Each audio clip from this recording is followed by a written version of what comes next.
Main ఎక్కడి నుంచి వచ్చిందంటే 218 అడుగుల విగ్రహం కట్టిన దగ్గర నుంచి ఇది స్టార్ట్ అయిందండి. అంతకుముందు ఇంత వ్యతిరేకత లేదు. ఓకే, నువ్వు కావాలనుకుంటే నువ్వు కూడా శంకరాచార్యుల కోసం ఇంతకన్నా 250 అడుగుల విగ్రహం చేయించుకు ఇన్ని మాటలు మాట్లాడుతున్నారు. ఆయన కోసం ఒక విగ్రహాన్ని స్థాపించేటువంటి ఎందుకు చేయట్లేదు? ఇంత 4 పీఠాలు వాళ్ళు ఉన్నారు కదా, కంచిస్వామి వీళ్ళందరూ ఉన్నారు కదా, చేసి 270 కన్నా 300 అడుగుల విగ్రహం పెట్టచ్చు కదా. ఈయన మీద దుమ్మెత్తి పోసే బదులు మెయిన్ ఆ విగ్రహం స్టార్ట్ అయిన దగ్గర నుంచి ఏడుపులు స్టార్ట్ అయ్యాయి. మీకు ఇంకా నిజం చెప్పనండి, మా దానిలో సుమారు 2005లో ఒక దీపావళి రోజున ఒక యతీశ్వరుణ్ణి అనుకోకుండా, అసలు ఏ కారణం లేకుండా, ఏ తప్పు చేయకుండా కంచిస్వామి 2 పీఠాధిపతులను అరెస్ట్ చేసి జైల్లో పెట్టినప్పుడు ఏమయ్యారండి వీళ్ళందరూ? వీళ్ళందరూ వచ్చి ఆ రోజు ప్రభుత్వానికి వ్యతిరేకంగా అది అన్యాయం అండి.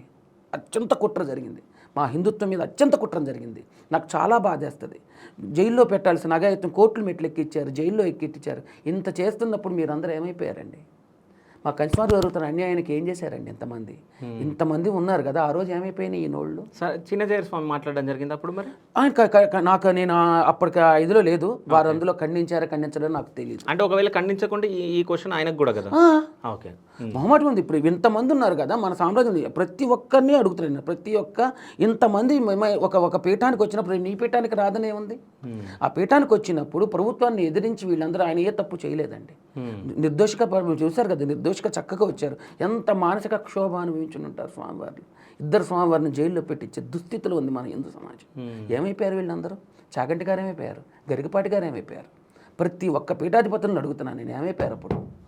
మా కంచిస్వామి జరిగిన అన్యాయానికి ఏ తప్పు చేయని వ్యక్తిని హత్య కేసులు ఇరికిస్తారా? యతీశ్వరులు ఎవరన్నా పని చేస్తారా అండి?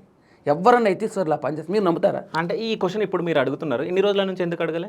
నేను అంత అర్హత లేని వ్యక్తిని అంటున్నాను. ఇప్పుడు వచ్చింది కాబట్టి నేను ఒకదాని గురించే టాపిక్ మాట్లాడుతూ రాట్లా. నేను హిందుత్వానికి గురించి అందరి పీఠాధిపతుల గురించి నేను మంచిగా పీఠాధిపతిని అనకేసుకొస్తున్నాను. నేను ఈ పీఠాధిపతిన ఆ పీఠాధిపతిని నేను మాట్లాడట్లేదు.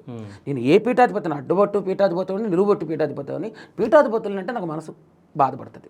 నేను ఒక బ్రాహ్మణుడిగా అది ఇప్పుడు నేను మాదాంలో వాళ్ళు తిట్టినా ఒప్పుకోను, దీనిలో వాళ్ళు వైష్ణవులు వచ్చి కంచిస్వామిని శృంగేరి స్వామిని తిట్టినా ఒప్పుకోను. వీళ్ళని కూడా నేను ఆక్షేపిస్తాను ఖచ్చితంగా.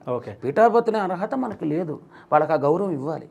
ఓకే, ఎందుకంటే పెద్ద వాళ్ళు వస్తారు. ఒక రాష్ట్రపతి వచ్చి మోకాల ఇది చాపారంటే అదే రాష్ట్రపతి కంచిస్వామివారి దగ్గరికి వెళ్తారు, శృంగేరి స్వామివారి దగ్గరికి వెళ్తారు, గణపతి సచ్చిదానంద స్వామి దగ్గరికి అందరికి వెళ్తారు. ఎందుకంటే వాళ్ళకి ఇచ్చినటువంటి గౌరవం. నేను గౌరవంగా మీరు దానికి సంబంధించి అడగను. ఇప్పుడు మీరు అడిగారు, మీద పడి ఖర్చేయలేదు కదా.